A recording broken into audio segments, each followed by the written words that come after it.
बिस्मिल्लाहिर्रहमानिर्रहीम। अस्सलाम वालेकुम। उम्मीद आप सब लोग अच्छे होंगे, ठीक होंगे, खैरियत से होंगे। आज इंशाल्लाह ताला हम बात करेंगे एक्टिव वॉइस और पैसिव वॉइस के इंट्रोडक्शन के हवाले से। उसका तारुफ देखेंगे, उसकी डेफिनेशन देखेंगे उसमें, और उसकी एग्जांपल्स पे गौर करेंगे। सबसे पहले हम ये बात करते हैं कि जब भी हम किसी से बातचीत कर रहे होते हैं, कन्वर्सेशन कर रहे होते हैं, तो अहमियत हम ज़्यादातर देते हैं इन दो चीज़ों पे, डोर पे और रिसीवर पे। डोर कहते हैं उर्दू में इसको फ़ाइल, और रिसीवर को हम अगर देखें तो इसको कहेंगे मफूल, यानी कि उर्दू में है फ़ाइल और मफूल और वर्ब। इसके हवाले से मैंने एक वीडियो बनाई हुई है, वो आप देख लीजिएगा। वैसे फिर भी मैं अगर आपको बता दूं तो फ़ाइल काम करने वाले को कहते हैं, मफूल जिस पर काम हो रहा हो। फ़ाइल को इंग्लिश में सब्जेक्ट कहेंगे, मफूल को इंग्लिश में ऑब्जेक्ट कहेंगे। फ़ाइल को जो ज़्यादा अहमियत देता है वो एक्टिव वॉइस देता है, मफूल को ज़्यादा अहमियत जो देता है वो पैसिव वॉइस देता है। यानी एक्टिव वॉइस सब्जेक्ट को ज़्यादा अहमियत देगा, पैसिव वॉइस ऑब्जेक्ट को ज़्यादा अहमियत देगा। ये क्यों देगा, किस लिए देगा, ये हम आगे जाके देखते हैं।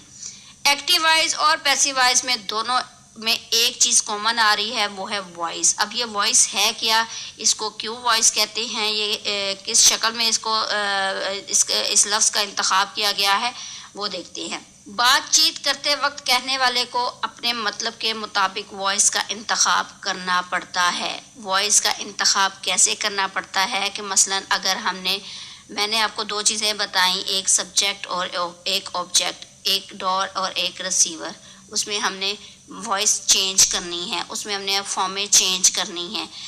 सबसे पहले वॉइस डेफिनेशन पे गौर करते हैं। Voice is the form of a verb which is used to say. Voice किसकी शक्ल है, वॉइस वर्ब की शक्ल है, फेल की शक्ल है। फेल काम को कहते हैं। विच इज़ यूज जो कि इस्तेमाल की जाती है ये कहने के लिए कि व्हाट द सब्जेक्ट डज, के सब्जेक्ट क्या करता है, यानी फाइल क्या काम करता है। What happens to the subject, और सब्जेक्ट पर क्या रूनमा हो रहा है, क्या वाकया होता है सब्जेक्ट पर। ठीक है।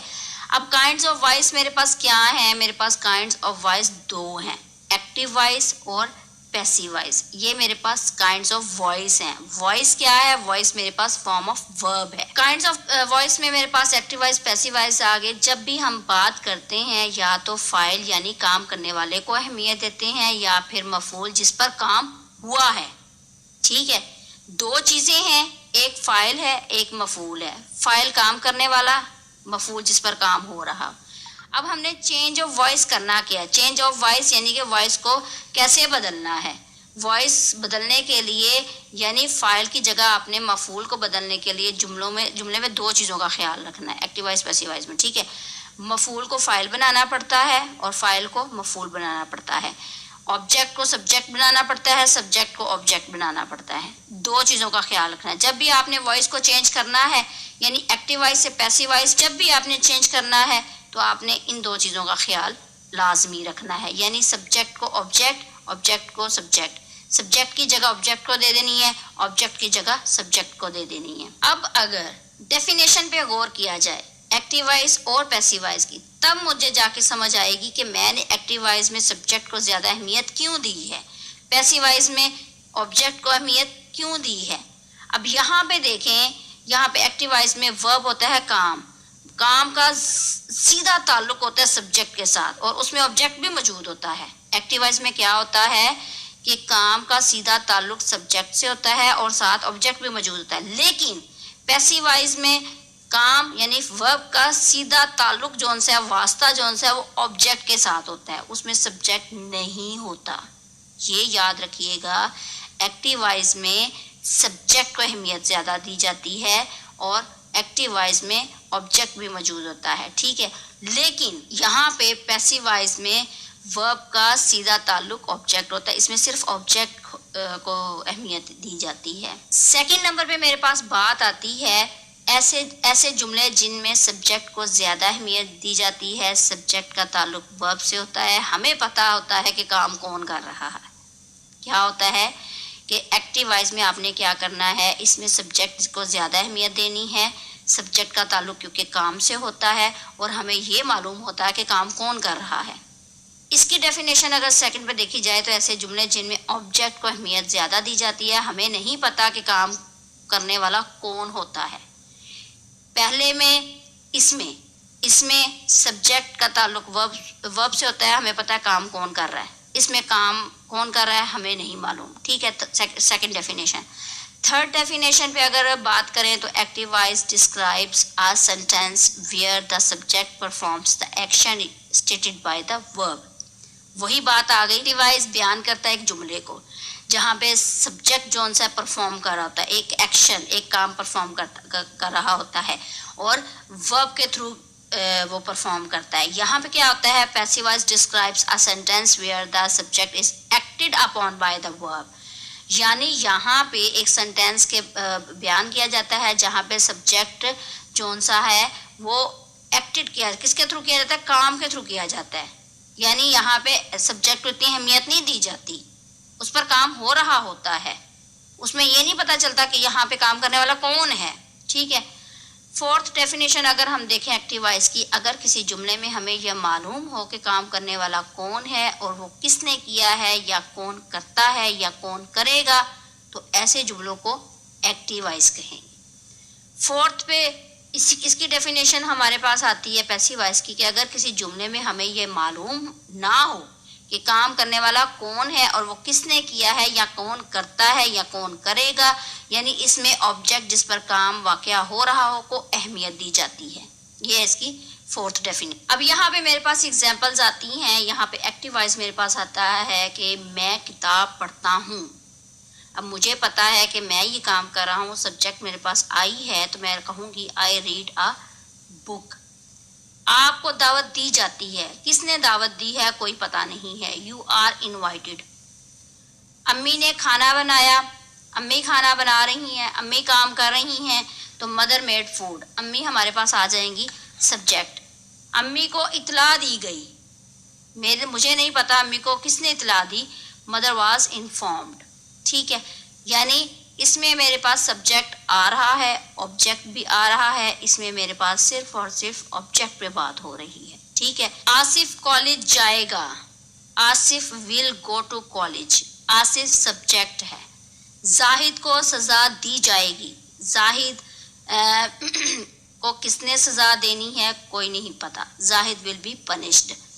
यहाँ पे मेरे पास सब्जेक्ट्स आ रहे हैं आई, मदर, आसिफ। यहाँ पे पता ही नहीं है कि ये सारे काम करने वाला कौन है। अब यहाँ पे देखें मेरे पास वॉइस, मैंने बताया था वॉइस को भी हमने क्यों लेना है, इसका बीच में इसको ऐड क्यों किया है, इसकी इम्पोर्टेंट इसकी काइंड्स हैं। वॉइस फॉर्म ऑफ वर्ब, इसकी काइंड्स मेरे पास मैंने ऊपर बता चुकी हूँ, एक्टिव वॉइस, पैसिव वॉइस है।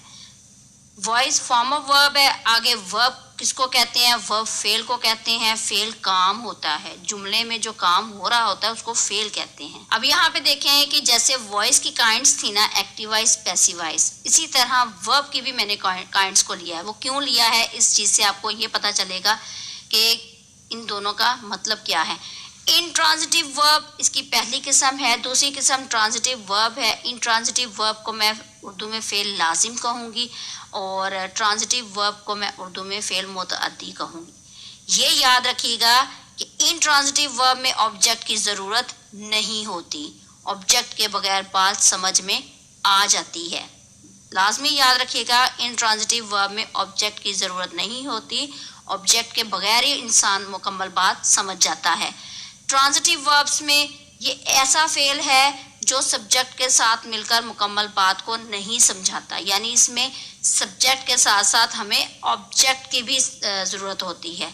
इसमें बात तब समझ आती है कि जब हम सब्जेक्ट को यूज़ कर रहे हों और साथ साथ ऑब्जेक्ट का भी इस्तेमाल कर रहे हों, तब हमें बात समझ में आती है, ठीक है। मसलन कैसे, अब ये है intransitive verb, without object, with object.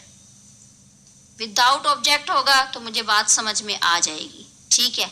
यहाँ पे विदाउट ऑब्जेक्ट के बगैर ही मैं सारा सेंटेंस समझ जाऊंगी। मसलन आई स्लीप, मैं सोता हूँ।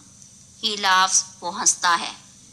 द सन राइजेस, सूरज निकलता है। द बर्ड फ्लाइज, परिंदा उड़ता है। आई ईट, मैं खाता हूँ। ही राइट्स, वो लिखता है। वी प्ले हम खेलते हैं, ही वॉचेस वो देखता है। ये तो मेरे पास आ गया विदाउट ऑब्जेक्ट, यानी मेरे पास इनट्रांजिटिव वर्ब की एग्जांपल्स। यहाँ पे ट्रांजिटिव वर्ब्स विद ऑब्जेक्ट, यानी मेरे पास सब्जेक्ट के साथ साथ मैंने ऑब्जेक्ट का भी इस्तेमाल करना है। जब तक ऑब्जेक्ट का इस्तेमाल नहीं होगा मुझे बात समझ में नहीं आएगी। इसको ट्रांजिटिव वर्ब्स कहते हैं। मैं आम खाता हूँ, अब यहाँ पे देखें मैं जो सा है सब्जेक्ट है, आम पे काम हो रहा है, खाता हूँ वर्ब। मैं आई ईट मैंगोस, मैं आम खाता हूँ, मेरे पास ऑब्जेक्ट भी आ रहा है, मुझे बात समझ में आ रही है कि मैं क्या काम कर रही हूँ, क्या खा रही हूँ। वो एक खत लिखता है, ही राइट्स अ लेटर। वो टीवी देखता है, ही वॉचेस टीवी। हम क्रिकेट खेलते हैं, वी प्ले क्रिकेट। हम आ जाएगा सब्जेक्ट, प्ले आ जाएगा हमारे पास वर्ब, क्रिकेट पे काम हो रहा है तो ये मेरे पास आ जाएगा ऑब्जेक्ट। ये बातें नोट करनी है आपने। इंट्रांजिटिव वर्ब्स के पैसिवाइज नहीं बनते।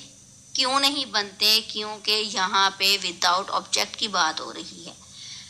पैसिवाइज बनाने के लिए फेल का ट्रांजिटिव होना ज़रूरी है। ट्रांजिटिव मतलब सब्जेक्ट भी है इसमें, ऑब्जेक्ट भी है। जैसे ऑब्जेक्ट्स इसमें क्या क्या थे? मैंगोज थे, letter, TV, cricket. Transitive verbs क्या आ जाते हैं, यानी काम क्या आ जाते हैं? ईट, राइट्स, वॉचेस, प्ले। पैसिवाइज हमेशा ट्रांजिटिव वर्ब्स यानी फेल मुतअद्दी से बनाया जाता है। यानी पैसिवाइज बनाने के लिए मैंने ऊपर भी बताया आपको कि फेल का ट्रांजिटिव होना ज़रूरी है। इसलिए यहाँ पे भी कह रही हूँ कि पैसिवाइज हमेशा ट्रांजिटिव वर्ब्स यानी फेल मुतअद्दी से बनाया जाता है। आपको एक एग्जांपल बताती हूँ, एक इम्पोर्टेंट एग्जांपल एक्टिवाइज और पैसिवाइज के हवाले से। सना के हाथ से जब पानी का गिलास फर्श पर गिरकर टूट जाता है तो वो अम्मी के डर से ये कभी नहीं कहती कि मैंने, एक्टिवाइज बोल रही हूँ अब, मैंने गिलास तोड़ा, आई ब्रोक द ग्लास, एक्टिवाइज हो गया। यानी सब्जेक्ट को मैं पहले ले आई, सब्जेक्ट को मैंने अहमियत दे दी, I broke the glass, active voice. बल्कि वो अम्मी के डर से ये कहेगी गिलास मुझसे टूट गया, the glass was broken by me, ये हो जाएगा पैसिवाइज। बाय क्यों इस्तेमाल हुआ, मी क्यों इस्तेमाल हुआ, ये सारी कंडीशंस हैं, शराइत हैं, असूल हैं। ये मैं आपको नेक्स्ट वीडियो में बताऊंगी, आपको आसानी हो जाएगी। सना की तरह हम सब भी अपना कसूर कम से कम करने के लिए अपना जिक्र पहले नहीं करते, यानी अपना जिक्र करने के बजाय गिलास को आगे ले आते हैं, ऑब्जेक्ट को आगे ले आते हैं। हम सब्जेक्ट के बजाय ऑब्जेक्ट को ज़्यादा अहमियत देते हैं। मसलन मेरे पास आता है आई ब्रोक द ग्लास, ठीक है, आई आ जाएगा सब्जेक्ट, ब्रोक आ जाएगा वर्ब, ग्लास आ जाएगा ऑब्जेक्ट। तो ये मेरे पास आ जाएगा सब्जेक्ट, वर्ब, ऑब्जेक्ट। ये मैंने आपको बताया हुआ है वर्ड ऑर्डर में, ये 3 चीज़ें आती हैं, इसकी वीडियो बनी हुई है। अब यहाँ पे देखें, आई ब्रोक द ग्लास, सब्जेक्ट पहले आ रहा है, सब्जेक्ट को ज़्यादा अहमियत दी जा रही है, इसलिए एक्टिवाइज का जुमला होगा। इस जुमले में वर्ब का ताल्लुक सब्जेक्ट से है, वर्ब यानी ब्रोक का ताल्लुक सब्जेक्ट से है। अब ये देखिए साथ ही इसके सब्जेक्ट है तो एक्टिवाइज है। अब दूसरा पैसिवाइज अगर इसका बनाना है तो द ग्लास, यानी ग्लास को मैं पहले ले आई हूँ, ऑब्जेक्ट को पहले ले आई हूँ, was broken by me, object पहले आ रहा है इसलिए ये पैसिवाइज है। यानी ये वाला ऑब्जेक्ट यहाँ पे पहले आ गया, ये इसका ऑब्जेक्ट है। ऑब्जेक्ट पैसिवाइज में ऑब्जेक्ट को ज़्यादा अहमियत दी जाती है, तो इसका मतलब यही है कि इस जुमले में काम यानी वर्ब का ताल्लुक ऑब्जेक्ट से है। रूल्स को देखेंगे, इसके अहम असूल क्या है, इसकी अहम शराइत क्या है, इस वॉइस के जो काइंड्स हैं उसके असूल क्या है। यानी एक जुमला अगर एक्टिवाइज में है तो उसको पैसिवाइज में बनाने के लिए हमारे पास कौन सी ऐसी बातें हैं जिनको हमने याद रखना है। फिक्रे को एक्टिवाइज से पैसिवाइज में अगर तब्दील करना है तो कौन से ऐसे असूल हैं जिनको हमने अपने माइंड में रखना है, आइए देखते हैं। सबसे पहला मेरे पास असूल आता है कि कोई भी जुमला जो एक्टिवाइज में है उस जुमले को मैंने पैसिवाइज में तब्दील करना है तो मुझे इन 3 चीज़ों पर ध्यान देना होगा। कौन सी? एक सादा सा जुमला है जिसको मैं एक्टिवाइज का जुमला कहूँगी। सना राइट्स अ लेटर, सना एक खत लिखती है, ये मेरे पास सादा जुमला है, एक्टिवाइज का जुमला है, इसको मैंने पैसिवाइज में चेंज करना है। तो कौन सी ऐसी तब्दीलियां लेकर आऊंगी जुमले में जो कि मेरे लिए पैसिवाइज में चेंज करना आसान हो जाएगा। अब यहाँ पे देखें सना सब्जेक्ट है, सब्जेक्ट कहते हैं फाइल को, फाइल कहते हैं काम करने वाले को। ये मैं हर वीडियो में बताती हूँ आपको ताकि रिमेंबर आपको रहे। राइट्स आ जाएगा वर्ब, वर्ब कहते हैं काम को, वर्ब उर्दू में कहते हैं फेल को। लेटर आ जाएगा ऑब्जेक्ट, ऑब्जेक्ट कहते हैं मफूल को, और मफूल का मतलब होता है जिस पर काम हो रहा हो।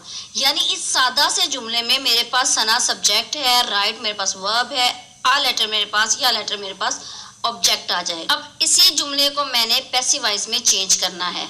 अब ये ऑब्जेक्ट है ये पैसिव वॉइस में जाके सब्जेक्ट की जगह ले लेगा, और ये जो सब्जेक्ट है ये पैसिव वॉइस में जाके ऑब्जेक्ट की जगह ले लेगा। यानी क्रॉस का निशान आ जाएगा ऐसे और ऐसे। आ लेटर आ जाएगा सब्जेक्ट, सना आ जाएगा ऑब्जेक्ट पैसिव वॉइस में। A letter is written by Sana. अब ये देखें इसमें चेंजिंग क्या क्या आई है।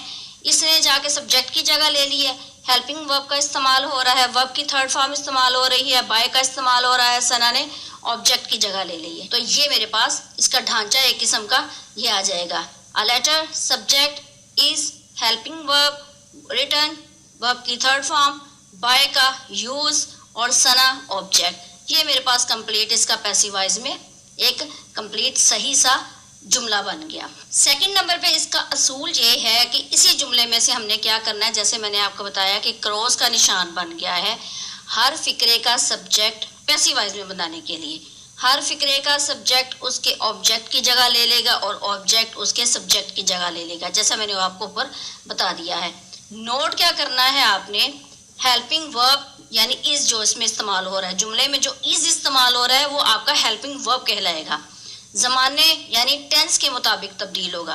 प्रेजेंट टेंस है तो प्रेजेंट टेंस के मुताबिक हेल्पिंग वर्ब इस्तेमाल होगा, is am are. Past tense है तो पास्ट टेंस के मुताबिक हेल्पिंग वर्ब इस्तेमाल होगा, यानी वाज और वर। अगर फ्यूचर टेंस है तो फ्यूचर टेंस के मुताबिक विल या शैल जो भी है उसमें आपका हेल्पिंग वर्ब इस्तेमाल होगा। हर टेंस के बदलने के साथ हेल्पिंग वर्ब भी बदलेगा, जो मैंने आपको बता दिया है। तीसरा असूल इसका ये है, हमेशा वर्ब की थर्ड फॉर्म इस्तेमाल होगी। जैसे मैंने आपको बता दिया राइट्स था प्रेजेंट इंडेफिनिट, थर्ड फॉर्म इसकी रिटर्न आ गई।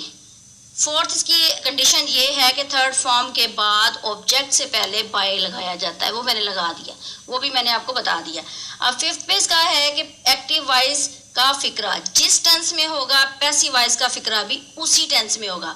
अगर आपका एक्टिव वॉइस का फिक्रा प्रेजेंट में है तो पैसिव वॉइस का भी फिक्रा प्रेजेंट में होगा। एक्टिव वॉइस का फिक्रा पास्ट में है तो पैसिव वॉइस का भी फिक्रा या जुमला पास्ट टेंस में होगा। सिक्स इसकी कंडीशन ये है कि अगर एक्टिव वॉइस का फिक्रा यानी ये मैंने आपको बताए थे ना, व्हाट, व्हाई और वेयर, ये कहलाते हैं WH की फैमिली। ठीक है, अगर जहाँ कहीं पे भी जुमले के स्टार्ट में ये वर्ड्स आ जाएं तो इनको तो लिखना आपने शुरू में ही है, लेकिन पैसिव वॉइस में तब्दील करते वक्त इनको शुरू में लिख दे और उनके फौरन बाद आपने ज़रूरत के मुताबिक हेल्पिंग वर्ब इस्तेमाल करना है, यानी प्रेजेंट होगा, पास्ट होगा, फ्यूचर होगा, उसके मुताबिक आपने हेल्पिंग वर्ब इस्तेमाल करना है। तमाम जुमलों में हेल्पिंग वर्ब्स इमदादी फेल बदलने से ज़माना बदल जाएगा। हेल्पिंग वर्ब चेंज होगा, टेंस चेंज होगा। हेल्पिंग वर्ब अगर प्रेजेंट में है पूरा जुमला जो सा है वो प्रेजेंट में रहेगा। सेवन कंडीशन इसकी ये है कि अगर एक्टिव वॉइस का फिक्रा हु से शुरू हो रहा हो, वो भी तो एक WH का मेंबर है, तो उसको पैसिव वॉइस में तब्दील करते वक्त फिक्रे के शुरू में आपने बाय होम लगाना है। जहां कहीं पे भी सादे से जुमले के साथ हु लिखा हो, इंटरगेटिव सेंटेंस में हु लिखा हो, तो पैसिव वॉइस में तब्दील करने के लिए आपने बाय होम लगाना है। ये भी इसकी सातवीं कंडीशन है। ये मेरे पास है कि समझाने के लिए सेंटेंस है शेरी राइट्स अ लेटर, वहाँ पे सना था, मैंने यहाँ पे शेरी नेम चेंज कर दिया। ये नाउन कहलाते हैं। Sheri writes a letter active voice का फिक्रा है, a letter is written by Sheri. अब ये देखें क्रॉस का निशान बनाना है, अ लेटर इधर आ गया सब्जेक्ट की जगह, सब्जेक्ट बन गया पैसिव वॉइस में, हेल्पिंग वर्ब इस्तेमाल इज हो रहा है, रिटन मेरे पास वर्ब की थर्ड फॉर्म है, बाय का इस्तेमाल हो रहा है, और ये जो शेरी है ये इसने ऑब्जेक्ट की जगह ले ली पैसिव वॉइस में। एक्टिव वॉइस का फिक्रा सेकंड कौन सा, सना बायज अ पेन, सना एक पेन खरीदती है, प्रेजेंट इंडेफिनिट टेंस। अब इसको मैंने पैसिव वॉइस कैसे बनाना है, आ पेन सब्जेक्ट की जगह आ गया, इज आ गया helping verb, about third form, by का इस्तेमाल और सना ऑब्जेक्ट की जगह। इसका जो 8वां असूल है, 8 जो कंडीशन है इसकी आपके पास है कि अगर एक्टिव वॉइस के सब्जेक्ट में किसी नाउन के बजाय, मैंने बताया ना कि सना शरी नाउन्स हैं, नेम्स हैं, इसम हैं, तो इसको अगर आपने प्रोनाउन में चेंज करना है, प्रोनाउन क्या कहते हैं, अगर मैं सना के बजाय लिखूं शी इज, शरी के बजाय लिखूं ही इज, तो ये मेरे पास प्रोनाउन कहलाएंगे। ही और शी प्रोनाउन है, तो उनको पैसिव वॉइस में उस प्रोनाउन को दर्जा शक्लों में तब्दील किया जाता है। तो इस ढांचे को हम कहेंगे केसेस ऑफ प्रोनाउन। जो मैं आपको ढांचा दिखा रही हूँ इसको हम केसेस ऑफ प्रोनाउन कहेंगे। मसलन एक्टिव वॉइस अगर सब्जेक्ट प्रोनाउंस हैं, ये सारे सब्जेक्ट कहलाते हैं। पैसिव वॉइस में चेंज करने के लिए ये सारे उसके ऑब्जेक्ट कहलाएंगे। आई है, बाय मी आ जाएगा, वी है, बाय अस आ जाएगा, यू है, यू का जो ऑब्जेक्टिव प्रोनाउन है, ऑब्जेक्ट प्रोनाउन है, वो यू ही रहता है, बाय यू आ जाएगा। ही है, बाय हिम आ जाएगा, she by her, it by it, they by them, who by whom. ये बाय मैंने क्यों लगाया है, इसलिए लगाया है कि वो बाय का इस्तेमाल जो हो रहा है ये वो वाला बाय है। अब ये देखें, इसका अगर एक्टिव वॉइस है आई राइट ए लेटर, आई मैंने लिखा सब्जेक्ट प्रोनाउन, मेरे पास इसका ऑब्जेक्ट प्रोनाउन आ जाएगा बाय मी, जो मैंने ऊपर बता चुकी हूँ। और वी है सब्जेक्ट प्रोनाउन, इसका जो ऑब्जेक्ट प्रोनाउन है बाय अस आ जाएगा। आई राइट आ लेटर आ जाएगा subject, is helping verb, written verb की third form, by me object pronoun. A letter is written by me, passive voice में चेंज करने के लिए। वी स्टडी बुक्स, हम बुक्स पढ़ते हैं, मुतालिया करते हैं। The books are studied by us, the books are, अब यहाँ पे बुक्स जोन्स है वो सिंगुलर नहीं है, प्लूरल है, इसलिए यहाँ पे आर आएगा। स्टडीड वर्ब की थर्ड फॉर्म आएगी, बाय अस ऑब्जेक्ट प्रोनाउन आ जाएगा। यहाँ पे वी है ना, तो यहाँ पे बाय अस उसका ऑब्जेक्ट प्रोनाउन आ जाएगा। The books are studied by us. 9 condition मेरे पास आती है कि एक्टिव वॉइस में अगर कोई ऑब्जेक्ट यानी मफूल, ऑब्जेक्ट को मफूल कहते हैं उर्दू में, प्रोनाउन हो तो। मसलन ये पहले वी था, यहाँ पे सब्जेक्ट वी था, सब्जेक्ट प्रोनाउन, तो उसका ऑब्जेक्ट प्रोनाउन अस। अब यही ऑब्जेक्ट प्रोनाउन हो आपका जुमले में, ये जैसे मी आ जाएगा, अस आ जाएगा, यू हिम हर, तो उसको हमने सब्जेक्ट प्रोनाउन में कैसे चेंज करना है, यानी जो ऊपर वाला टेबल है उसको उल्ट कर दो, सब्जेक्ट को इधर ले आओ, ऑब्जेक्ट को उधर ले जाओ, तो इसको हमने इसमें चेंज कर देना है। हो तो उसको पैसिव वॉइस में दर्जा शक्ल में चेंज किया जाता है। मसलन कैसे, एक्टिव वॉइस ऑब्जेक्ट प्रोनाउन अगर मेरे पास मी है तो उसका सब्जेक्ट प्रोनाउन मेरे पास आई आ जाएगा, अस है तो वी आ जाएगा, यू का यू ही रहेगा, him he, her she, it का इट रहेगा, देम का दे रहेगा, और होम हु, तो ये मेरे पास आ जाएगा इसका सब्जेक्ट प्रोनाउन। मतलब मेरे पास एक्टिव वॉइस का एक जुमला है, मैं साथ साथ इसलिए आप दो सेंटेंस आपको एग्जाम्पल समझा रही हूँ ताकि आपको इजी समझ में आ जाए। अब ये देखें, मी मेरे पास ऑब्जेक्ट प्रोनाउन है, इसका मैंने सब्जेक्ट प्रोनाउन कैसे लिखना है। शेरी बीट्स मी, शेरी मुझे पीटता है। I am bitten bye Sheri. अब मी का सब्जेक्ट प्रोनाउन क्या है, मैंने सब्जेक्ट प्रोनाउन लिखना है ना, तो मी का आई था, मैंने बता दिया ऊपर, मी का आई, और हेल्पिंग वर्ब मेरे पास एम, आई के साथ एम इस्तेमाल होता है। बिटन वर्ब की third form bye Sheri, I am bitten bye शेरी, मैं शेरी से पीटा जाता हूँ। यू टीचर्स, आप हमें पढ़ाते हैं। अब यू का ऑब्जेक्ट प्रोनाउन क्या, सॉरी सब्जेक्ट प्रोनाउन, ये इसका अस जोन से ऑब्जेक्ट प्रोनाउन है, इसका सब्जेक्ट प्रोनाउन वी आ जाएगा। सब्जेक्ट प्रोनाउन क्या आ जाएगा पैसिव वॉइस में, we. We helping verb are, क्योंकि जहाँ यू होगा वहाँ पे आर लिखा जाएगा। डॉट वर्ब की थर्ड फॉर्म बाय का इस्तेमाल, और यू का यू जोन है वो वैसे का वैसे ही रहेगा, object pronoun. We are taught by you.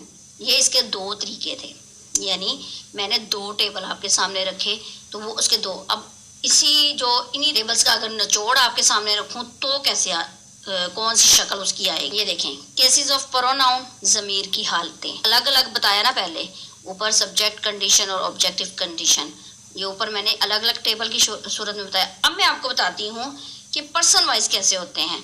First person में कौन शामिल होता है, सब्जेक्टिव कंडीशन में आई और वी। आई और वी सब्जेक्टिव कंडीशन में हो जाएगी। आई और वी जहाँ होगी वो उसकी फर्स्ट पर्सन कंडीशन कहलाएगी। इसकी जो मफूली हालत है, ऑब्जेक्टिव कंडीशन क्या है, मी और अस। जहाँ आई होगा वहाँ पे मी, और जहाँ पे वी होगा वहाँ पे अस। अब इसकी सेकंड जो पर्सन में कौन कौन से वर्ड्स आते हैं, सब्जेक्ट कौन कौन से आते हैं, यू का ऑब्जेक्टिव यू ही रहेगा, वो मैंने आपको ऊपर बता दिया। थर्ड पर्सन में कौन कौन से आते हैं जी सब्जेक्ट, ही आता है, शी आता है, इट आता है और देयर आता है। फर्स्ट पर्सन में आई भी आता है, सेकंड पर्सन में यू आता है, थर्ड पर्सन में ही, शी, इट और देयर आता है।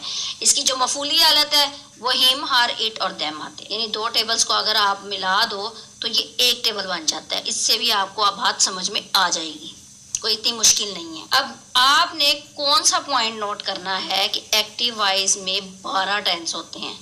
अगर आपने सादा जुमले बनाने हैं तो वो 12 टेंस होते हैं, वो मैंने आपको बता दिए। 12 टेंस कैसे होते हैं कि टोटल टेंस 3 है, पास्ट, प्रेजेंट और फ्यूचर, लेकिन हर टेंस की 4 काइंड्स हैं, 4 काइंड्स हैं। हर टेंस की आखिरी काइंड्स के पैसिव वॉइस नहीं बनेंगे। इस एतबार से तीनों टेंसेस की 3 काइंड्स के पैसिव वॉइस बनेंगे, जो मैं 1 बाय 1 करके आपके सामने वो वीडियो लेकर आऊंगी। प्रेजेंट टेंस है तो यहाँ पे देखें, प्रेजेंट है, इसकी जो 4 काइंड्स हैं, पहली 3 काइंड्स के पैसिव वॉइस बनेंगे, चौथी के नहीं बनेंगे। Present definite tense, present continuous tense, present perfect tense और present perfect continuous tense. Present tense ले लिया, 4 काइंड के पैसिव वॉइस नहीं बनाऊंगी। पास्ट टेंस है, इसकी पहली 3 के पैसिव वॉइस बनेंगे, 4 के नहीं बनाऊंगी। फ्यूचर टेंस है, फ्यूचर टेंस की 4 काइंड्स है, 4 में से लास्ट के पैसिव वॉइस नहीं बनेंगे। ये तो थे मेरे पास 9 टेंसेस के पैसिव वॉइस बनाए जाएंगे, बकाया जो लास्ट काइंड्स हैं उनके पैसिव वॉइस नहीं बनेंगे, ये याद रखिए।